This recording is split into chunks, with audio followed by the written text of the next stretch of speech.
What's good? What's good? What's good, fam? Welcome back to the zone. For those of you that are new to the channel, thank you for clicking on this video. And so, before we dive into this week's spotlight, I do want to provide some context as to where we are within the season. So, I believe the last episode that we had where I played with one of my teams, I believe that was week 14, episode 14, if I'm correct, where we had the Lakers going up against the Celtics. And so for those of you that are new, I play with three teams in this My League series back on NBA 2K21. And those teams are the Lakers, the Mavericks, as well as the New Orleans Pelicans, where I have one of my creative players on each of these teams. So if you don't know who those players are, I highly recommend that you go back to episode 1 of the FBL creation playlist, where I walk through why I went about creating this series, who the players are, etc. And then for those of you that are looking to understand why I structured the gameplay the way I did, take a look at the first episode of the FBL Season 1 playlist that walks through my approach for how I play these games. And so I say all of that mainly because as of lately, the games that I've been playing have been kind of boring, and I don't want to highlight any games that are pretty whack. And so just to provide some context, we're just going to take a trip back into time so you can see what it is that I'm actually talking about. So going back to week 15, we have the Pelicans going up against the Cavs, and you can see that we beat them boys by 73 points. And I was really looking forward to this game because we had the opportunity to go up against Bayou James, who was created by YG the Beast. So big shout out to YG. He's one of my favorite content creators on YouTube, so check him out. The link should be in the description below if you haven't checked it out already. But nonetheless, that game was a complete and utter blowout, which I didn't expect. And that was disappointing. So as a result of the big blowout, I decided not to highlight this game. But then the next game, we have the Thunder versus the Celtics, and you can see them boys got blown out as well. The first two quarters were pretty tight, but then by the third quarter, the Thunder completely fell apart and the Celtics took over. So I thought, what good would that be if I'm only going to show two quarters? So eventually just decided to gut this game as well. But then that led us to the Nets versus the Lakers, where we finally had an opportunity to go up against Adrian Hall, who was out for a good portion of the season due to an injury, but he was finally back in the game. And for those that don't know who Adrian Hall is a character created by Hoodie Sean, who's also another one of my favorite content creators on YouTube, so check him out. His links are in the description, as well as YG the Beast. But ultimately, by the second quarter, this game was pretty much over, unfortunately. And so as a result, I chose to chop this out of the list of videos that we highlight as well, which leads us back to today. So a lot has changed since week 14. First and foremost, this is actually week 23, and the Pelicans are finally a 500 team. We've been struggling for the majority of the season. Now there are 10 games left, but we're finally at 500. We are currently also the 9th seed, which is a big step up from where we were for the majority of the season, where we were the 12th seed. And so as a result, we are getting close to being in playoff contention. If this was NBA 2K22, we'd definitely be a play-in team. But unfortunately, right now, we just got to get a couple more wins under our belt. We got to at least win 4 straight and hope that the Suns, Timberwolves, and the Kings flop, which will get us into playoff contention. But unfortunately, Miles may be out of luck when it comes to the season. But fortunately for Raphael, the Lakers are now the 1 seed out in the West. The Warriors had a bad string of losses because Cole Woolridge, who is their center, had a bad injury, and the team has been downhill ever since. The Rockets, since Eli Harris came back, who's another player that was created by Hoodie Sean, they've been on a tear. They also got Damian Sims back, as well as Sean Hornacek, so they've been doing really good with the full core team back in the game. And then the Mavs, they've been hovering around 5 and 6 for the majority of the season, so they are pretty much about to be locked in for the playoffs, I would say. So I think the real challenge for us is going to be the Pelicans and getting them up to speed. But on the right-hand side, you'll see the starting lineup. I did have to make some changes because we had a huge injury with Dario Floyd. So as a result, Lior Bay's coming into the starting lineup as the 2 guard, which I'm not too big of a fan of because offensively he's not the greatest, but he is solid defensively, and that's why I had him coming off the bench. And so for those of you that don't know who he is, we actually traded for him a few weeks ago from the Heat, and we got rid of Derek Gatson because he wanted out anyway. So I wanted to get more depth in the bench from a defensive perspective.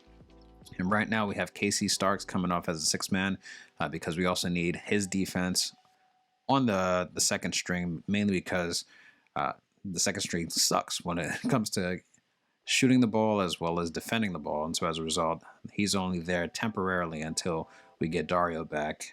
And then we could have him back in the starting lineup and have Zach coming off in the second string.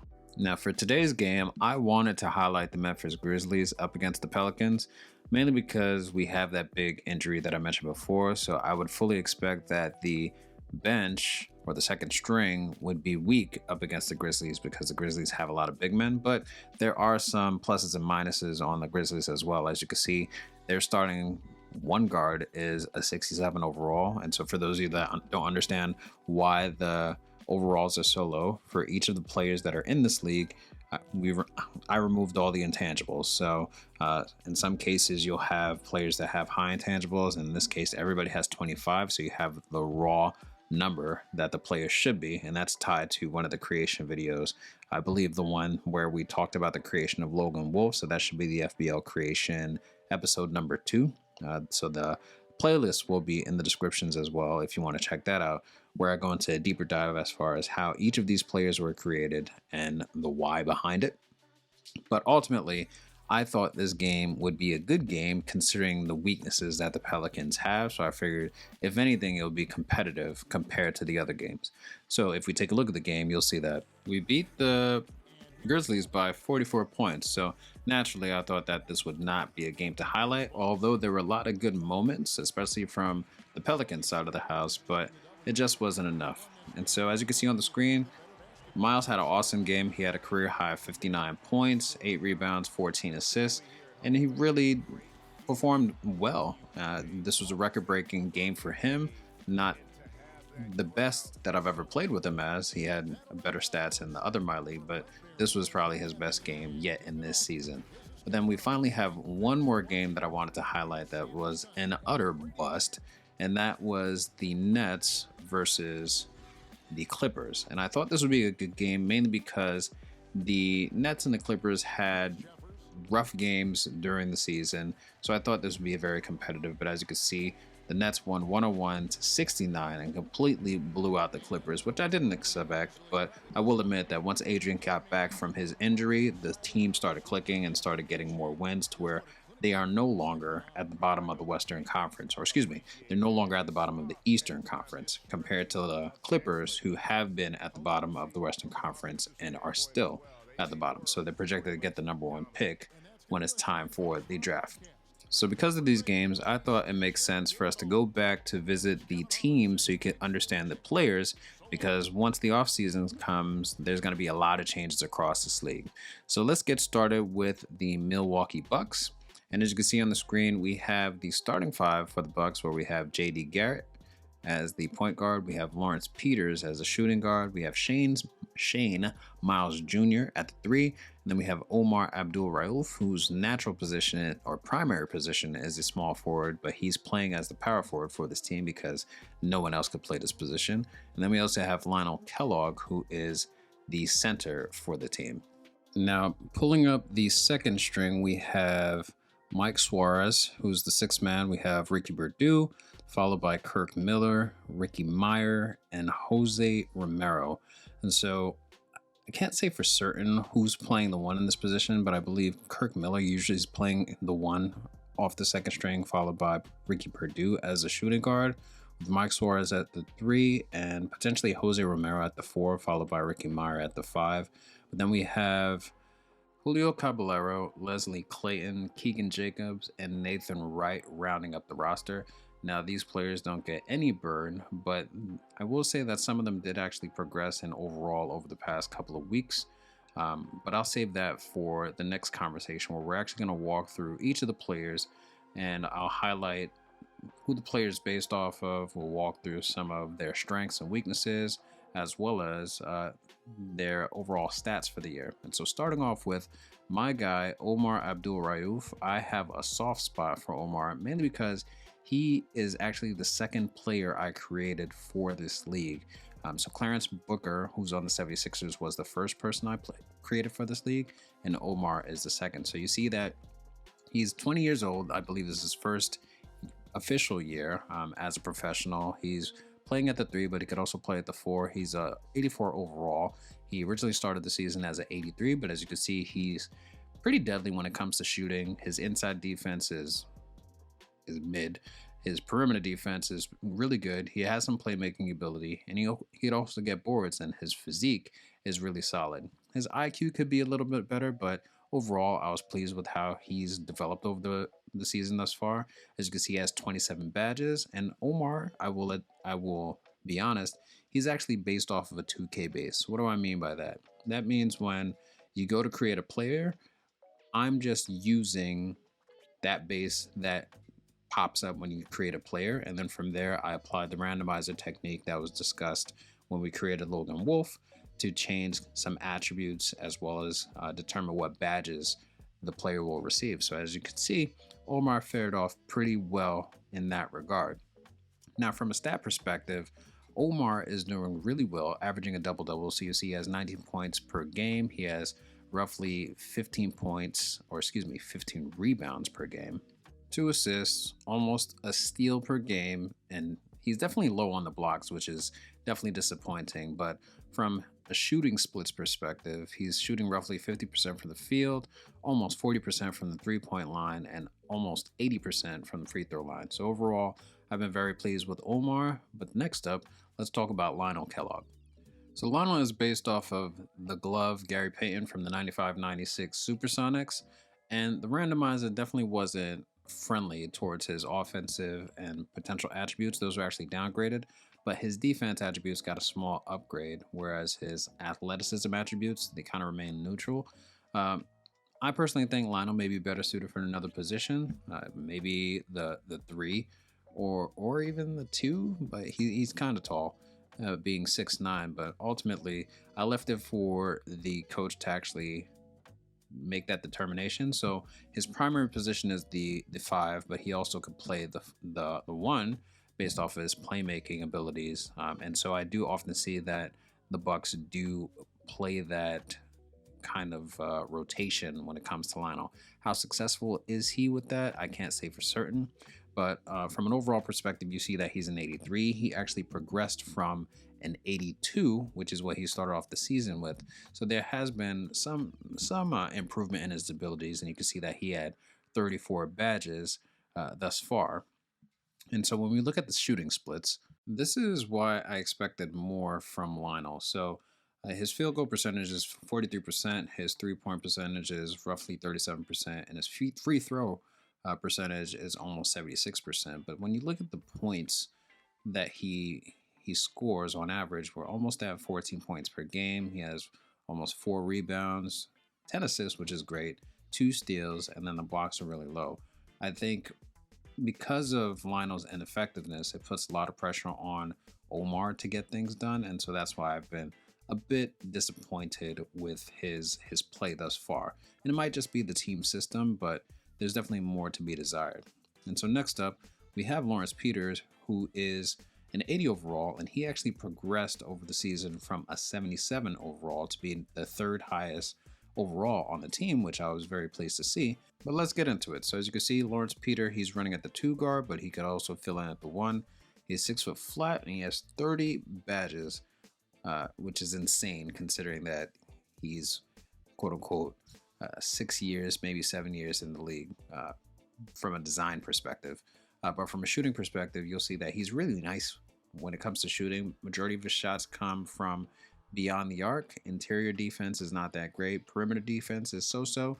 Wish it were better, because then they would be able to get some stops. Playmaking ability is solid. Rebounding, as expected, wouldn't be that great considering his size and his position. And then overall, his IQ is a bit so-so. Now, from a design perspective, Lawrence is based off of Buddy Hield from the 2021 Kings. The randomizer that we used had a slight downgrade of his offensive attributes, despite how good they are so far. Defensively, his attributes were upgraded, but there's an overall downgrade of Lawrence's athleticism, his mental attributes, as well as a minor upgrade to his potential. But overall, I've been pleased with what I saw. Definitely came close to trading for him for the Pelicans because we needed that depth. But I don't think it would have worked considering that Miles isn't great on defense. So we probably would have had to put Lawrence as the 2 guard, which wouldn't have worked for Dario. And so I decided to leave Lawrence on the Bucks for now to see how he developed even further. But I was happy to see that he jumped 3 overalls to be in a better position for the team. And so looking at the stats thus far, Lawrence is averaging almost 18 points per game, 4 rebounds, 2 assists, 1 steal, and he actually has more blocks than Lionel Kellogg, as well as more blocks on average, I should say, compared to Omar Abdul-Rauf. But from a shooting perspective, like I said, he's nice.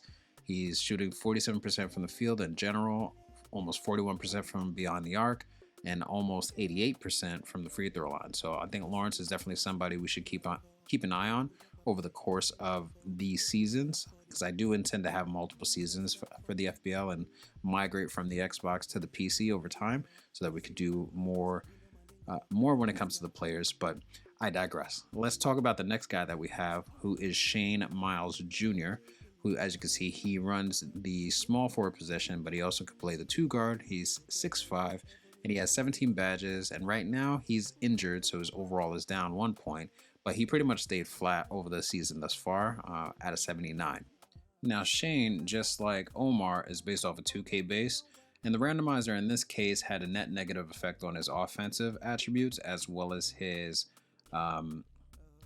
mental attributes. And then the randomizer did boost his athleticism a bit as well as changed his potential for the better. And so overall, I think it's a bit of a mixed bag for Shane. In some games, you'll see him take over from a shooting perspective. As you can see, he is decent on the interior. I shouldn't even say decent, that's cap. He's good on the interior, even better from the mid-range. And then beyond the arc, he's a B+, so it's hit or miss with him depending on whether there's coverage, whether he's moving, or if he's even in the right spot. Defensively, he's trash on the interior, but in the perimeter, he's okay. I wish he would stay in front of a lot of the guards, but if one of the guards has more acceleration or he's fast with the ball, they often blow by Shane. And so from that perspective, I think he isn't that great. But playmaking, rebounding, he's terrible. His physicals are good, but his IQ is also poor. And so that's why I say it's a bit of a mixed bag with Shane, in that when he's on, but when he's off, he's really off. And so from a stat perspective, you'll see that Shane is averaging almost 11 points per game, almost 4 rebounds per game, 3 assists, a little under 1 steal per game, and definitely low on the blocks. But his field goal percentages are decent. So from the field, he's shooting 44%. From beyond the arc, I wish was a little bit better. He's almost at 32% from beyond the arc. But then once he gets to the line, he's almost shooting at 84% clip, which isn't bad. And that's why I say Shane is a mixed bag. If I could speak English. But overall, he's a solid role player, even though he's coming off as the starting lineup. But next up, we have JD Garrett, who is the 1 guard. He's older than I originally expected, and he's a short king at 5'9". He has 23 badges. His overall is a 76, which is actually 1 point higher than where we were at the beginning of the season. And overall, you'll see that from the mid-range to beyond the arc, he's really solid, but from the interior shooting, which is where he loves to take his shots from, he is terrible.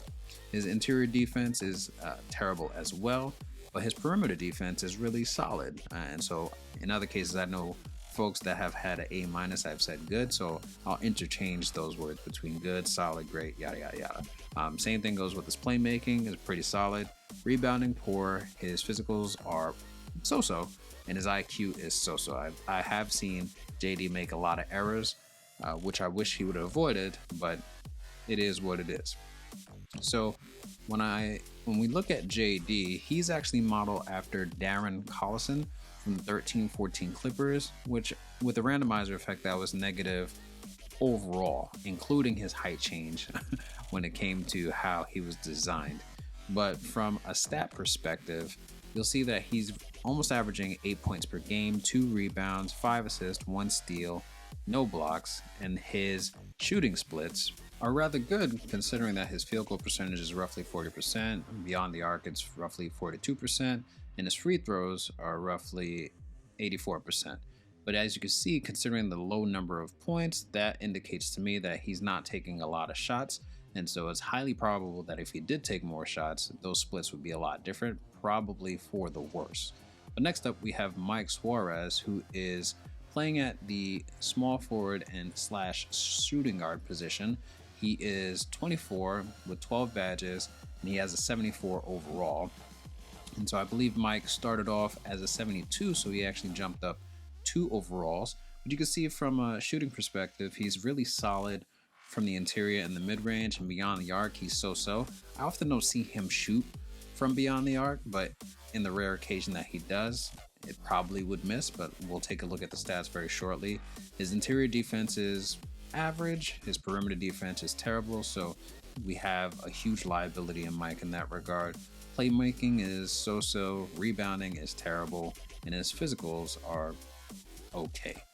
IQ is terrible as well, so I wouldn't say that Mike is a solid role player per se, but he can contribute from time to time depending on who his matchup is. From what I've seen with him up against the Celtics, he fared okay. Other teams, it was so-so. And so going back to what I was saying before, from a shooting perspective, you'll see that his 3-point percentage is 24%, which is trash. His free throw is roughly 73%, and then his field goals overall is at 40%. And so he's averaging 12 points per game, almost 5 rebounds per game, almost 2 assists, almost 1 steal per game, and then almost 1 block per game. So out of everybody we've seen thus far, he has gotten the most blocks on average compared to everybody else. But when it comes to shooting, it's very so-so. And so I think if they needed to make a change, if they were to make any trades, but unfortunately the CPU did not make any trades this year outside of the trades that I make, and I think I know why. Mike should have been a candidate to get some more depth on the bench for the small forward position. But before I forget, Mike is based off of a 2K base, just as Omar and Shane. However, the randomizer was not friendly to Mike. It did downgrade a lot of his offensive attributes. However, it was neutral towards his potential. So I forget what his potential is, but there may be the potential, if I'm going to use that word again, for him to get better over time, and maybe his shooting will improve. But we'll have to see how things pan out over the next couple of years. And next up, we have Ricky Purdue. And so Ricky was part of the original draft class that I had in my previous My League session, and he was the 28th pick overall, so he was a late first rounder. And I unfortunately did not draft any notes as far as how I developed Ricky, because I did use the same approach for a lot of players in that draft class. But unfortunately, I did have the wherewithal to track the number that he went at, but unfortunately that's all I have for Ricky. But as you can see, he is a 73 overall. He actually jumped up 2 points from a 71 overall from when the season started. And as you can see from a skills perspective, from the interior, he's pretty decent. From mid and 3-point range, he's pretty solid. From his defensive capabilities, there's much to be desired. Interiorly, he's not that great, and we wouldn't expect him to, considering his position. But perimeterly, I wish, if that's even a word, but from the perimeter, I would expect more from him, or I would want more from him, but his defense just isn't there. He does need to develop a little bit more in that regard. His playmaking is decent, but there's much more to be desired. His rebounding definitely isn't the great, nor would I expect it to, considering his position. And then his physicals are good, and his IQ is a bit so-so. We would expect more, or I would expect more. But as you can see, he is fairly decent, I guess, from a shooting perspective. So you'll see that he's averaging roughly 43% from the field, 37% from beyond the arc, and then when he gets to the line, he's shooting roughly 81% from the free throw line. And so he's averaging 10 points per game, almost 2 rebounds, 2 assists, almost 1 steal, nowhere near the blocks.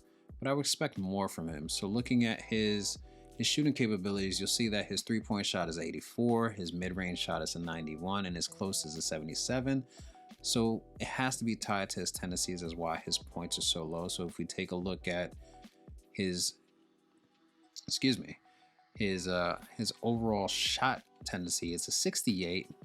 And then looking at his other tendencies, they seem fairly decent with the exception of his spot up 3 tendency.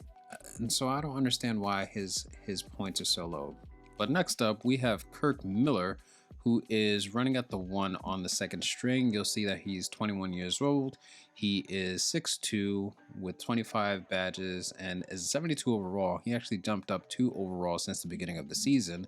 And Kirk is actually based off of a 2K base where the randomizer effect had a positive impact towards his offense and defensive attributes, but nonetheless, Kirk still has some room to improve. So as you can see from his grades, interiorly, that is not even a word, but from his interior shooting as well as his mid-range shooting, he's fairly decent. His 3-point shooting is to be desired. He's above average, but still has work to do there.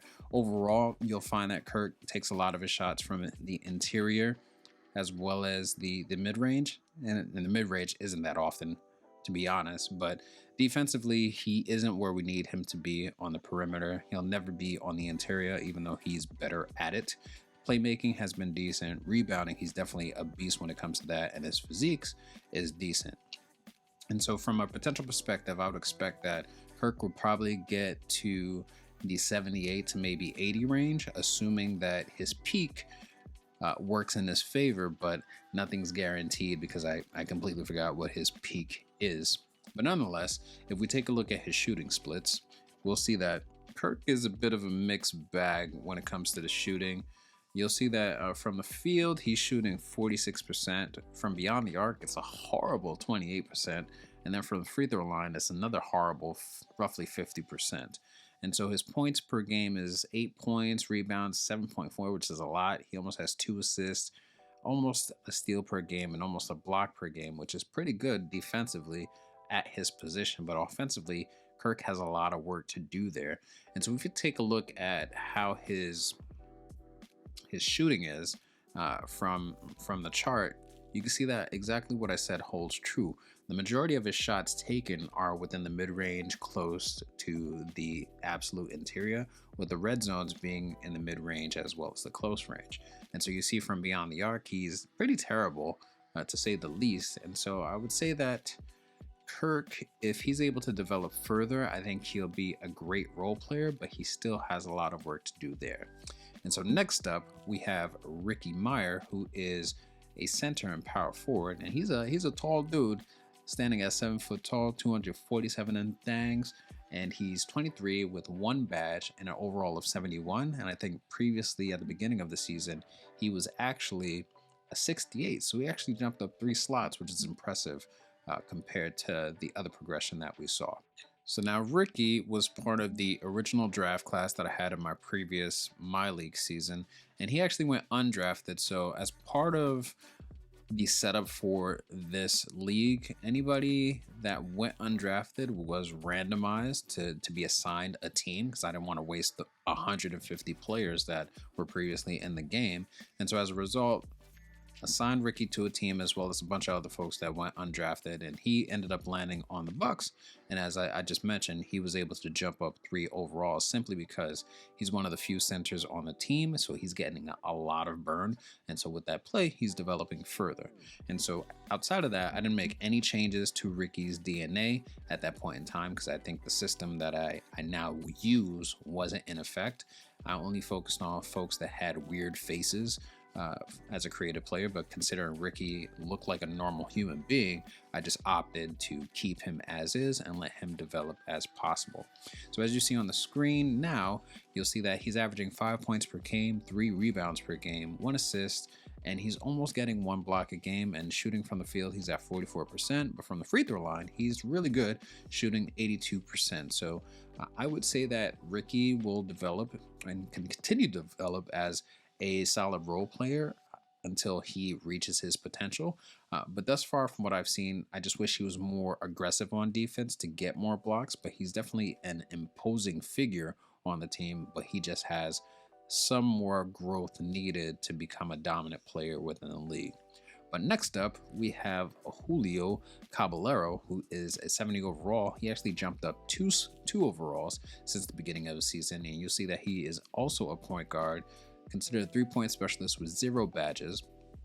And from shooting perspective, he's really solid from beyond the arc, and from the mid-range to interior, he's pretty decent. Defensively, interiorly, he's not that great, but from the perimeter, he's also decent and he could contribute. I just don't think he gets a lot of burn because you have JD Garrett, you have Lawrence Peters, you have Ricky Perdue, you have Kirk Miller. So Julio probably does not get a lot of game time. We'll probably be able to confirm that with the stats. But overall, I mean, if he wasn't so far down the rotation, he probably would have more of an impact. But as you can see here, he's only getting roughly 1 point per game, and he isn't taking much shots because he's probably getting very little minutes on average. And so really don't have much to say about Julio. It's just that he made it to a 70 overall, and that's why we're talking about him, because my rule is that if you're below 70 overall, then I probably won't talk to you. But since he made that cusp, you'll see here that he has a shooting tendencies in some cases, in other cases he don't. His shot tendency overall is a 55. So when we take that into account, at the fact that he's probably not getting a lot of minutes, his points are his points, and his shooting isn't that great if he's not getting that many shots. Now, before I forget, Julio is actually based off of Chandler Hutchinson from the 2021 Wizards. The randomizer effect was neutral to his offensive attributes, but positive towards his defensive attributes, his athletic attributes, but his potential was actually reduced. And so this is why I say it's very impressive that he got to a 70, considering that he started off with a 67 overall. But there's still much to be seen from Julio's perspective. And so I'll keep an eye out. It may be possible that he doesn't get burned after this season when everybody's a free agent and all the teams get reshuffled, but I'll keep an eye out for Julio and give an update where possible. And so next up, we have Jose Romero, who is not related to Harry Romero on the Cavaliers. And Jose actually went undrafted in my previous My League session. So similar to Ricky Meyer, he was assigned to the Bucks based off the randomizer that I used. And as you can see here, he plays the 2 as well as the 3. He's a 70 overall. He actually jumped up 2 overalls from the beginning of the season, and he's considered a 3-level scorer. And so what's surprising to me is that Jose gets a lot more playtime compared to Julio, and yet Julio jumped up more from an overall perspective than he did, despite the grades that Jose has. But nonetheless, from a shooting perspective, he's a beast. But I know for a fact that Jose does not take a lot of shots. Defensively, he's trash. Playmaking, trash. Rebound, trash. And his physicals, mid. And so overall, Jose's performance has not been the greatest, in my opinion. He has the potential to do more. From a ability perspective, will he actually perform well? Will he actually improve? Is yet to be seen, because as I just mentioned, Julio doesn't get that much burn, and he progressed even further than Jose did from an overall perspective. And so as you can see from his stats, he's averaging 3 points per game, a rebound, under an assist per game, under a steal per game, under a block per game. And then his percentages are 39%, 34%, and 75% respectively for the field, 3-point percentage, as well as his free throw percentage. So when he gets to the line, he's very reliable, but other than that, not so much. And so rounding up the team, we have Leslie Clayton, Keegan Jacobs, as well as Nathan Wright. And so because they are all under a 70 overall, I'm not going to take a deeper dive. And I forgot about Martin Bass, who's the center, who's in the G League right now. But overall, that is the Milwaukee Bucks. And so before we end this video, let's just take a look at the player stats as a whole, so we can see how all the team members compare to others. And so from a point perspective, you'll see that Omar Abdul-Rauf is leading the team in scoring, followed by Lawrence Peters, then Lionel Kellogg, followed by Mike Suarez, and then Shane Miles Jr. And so those are the top 5 scorers on the team. And then if we fast forward and look at the rebounds per game, you'll see that Omar himself is also leading in rebounds. So he's actually averaging a double-double. I think I might have mentioned that before. But then followed by Omar, we have Kirk Miller, who is the point guard, mind you. He's averaging roughly 7 rebounds per game. Then we have Mike Suarez, who has roughly 5 rebounds per game, followed by Lionel Kellogg, who's 6'9". He's supposed to be in the paint and doing a lot of the rebounding, but he's not. He's averaging 4. And then Lawrence Peters, who's the 2 guard, he's almost averaging 4 rebounds per game, which is rather insane to me. And then we have the assists per games, where Lionel is actually leading the assists with 10 assists. JD Garrett is 5 assists. Shane Miles Jr. is roughly 3 assists. Ricky Perdue at 2.3. And Omar Abdul-Rauf is almost at 2 assists as well. And then from a steals per game perspective, we have Lionel leading the team with roughly 2 steals per game, and then JD Garrett, Lawrence Peters each have 1 per game. Omar's, as well as Mike Suarez, are teetering at 1 steal per game. And so you can see from a steal perspective, this team is very low as far as getting steals, and so that's probably going to play a factor in the playoffs because the East is stacked. I will say that when it comes to the offensive team. So having the inability to get steals and the inability to get blocks will play a huge factor as far as how far the Bucks get. And so to that point, you'll see that Mike Suarez, he's leading the team with 1.2 blocks per game. So let's round that down to 1. Leslie Clayton, who is not getting a lot of burn in the season, he's also averaging 1 per game. And then as you can see, Keegan Jacobs, he's almost at 1 per game, and he doesn't get a lot of burn. Then we have Ricky Myers, who is almost at 1 per game, and then Lawrence Peters from the 2 guard, who is almost at 1 per game. So overall, that isn't the greatest defensively for the team. That's probably going to hurt them in the long run. And so from a field goal percentage overall, the more efficient shooters are going to be Omar Abdul-Rauf, Lawrence Peters, as well as Kirk Miller. Shane Miles Jr. is up there as well, and surprisingly Ricky Myers, but I'm going to discount that mainly because he does not take a lot of shots. As you can see, he's taking roughly 5 shots per game and making 2 of those, compared to the higher volume folks where we have Omar Abdul-Rauf and Lawrence Peters that are taking high shots or high frequency shots, and they're scoring a lot. And then from a 3-point perspective, from an efficiency perspective, I'm going to discount Keegan Jacobs because he doesn't take a lot of shots as well, but he's averaging 0.462 from the field beyond the arc. JD Garrett, on the other hand, is up there as well, but I think the highest from a shots attempted versus a shots made perspective, you'll see that Lawrence Peters takes a lot of 3-point shots, and he makes a lot, as well as Omar Abdul-Rauf, followed by Shane Miles Jr., as well as Ricky Perdue. So if we're looking at 3-point percentages, I would focus on those folks. And so when we look at the Eastern Conference standings as of week 23, which is what we're in, the Milwaukee Bucks are currently at the 3 slot. And so this could change very drastically over the next couple of weeks, since we have 10 games remaining in the season. But as you can see, they're pretty much neck and neck with the Orlando Magic and the Atlanta Hawks from a win perspective. But anything could happen over the next couple of weeks, in that the Hornets could jump up, the Bulls could jump up, the Bucks, the Magic, the Hawks could fall down. And so that's why I was saying the East has a lot of competition, and so it's any team's opportunity to get a solid seed in the East where possible. But that will do it for this vid. I know this vid is a long one. There isn't any gameplay in it, or I should say there is gameplay, but there isn't long gameplay in this video. But I found this fun because I completely forgot a lot of the players that were created, so this allowed me to get reacquainted with them and to see how some of these players are gelling as a team.